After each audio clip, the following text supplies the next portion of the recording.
విజయనగరంలో parliament party అధ్యక్షులు DCCB chairman Kimidi Nagarjuna party కార్యాలయం అశోక్ బంగ్లాలో పత్రికా సమావేశాన్ని నిర్వహించి కూటమి పాలనలో ప్రజలకు అందుతున్న అభివృద్ధి సంక్షేమ పథకాలను వివరించారు.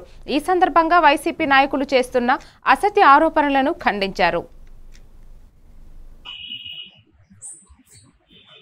వైకాపా నాయకులు మొట్టమొదటిసారిగా ప్రజల్లోకైతే ఇంకా రాలేదు కానీ అలా పార్టీ కార్యకర్తల్లోకి ఇప్పుడిప్పుడే వస్తున్నారు.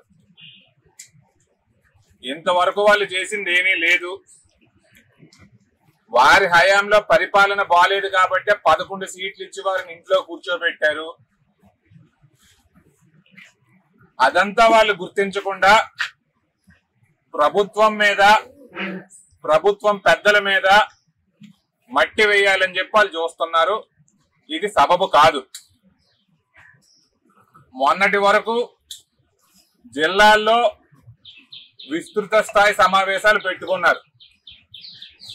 ఇప్పుడు నియోజకవర్గాల్లోకి రావడం ప్రారంభించారు. అక్కడంతా కూడా అబద్ధాలు మాట్లాడడం చేస్తున్నారు.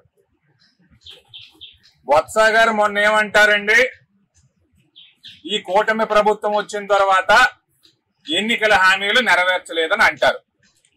అయ్యా బొత్స సత్యనారాయణ గారు, ఎన్నికల హామీలు అనేవి అందరం కూడా మేము నెరవేర్చాలనే ముందుకెళ్తున్నాం. ఈ రోజున రాష్ట్రాన్ని మీరు అతలాకుతలం చేసేసిన చంద్రబాబు నాయుడు గారు అతని మేధస్సుని, పనితనాన్ని ఉపయోగించి సంక్షేమ అభివృద్ధి రెండూ చేస్తున్నారు.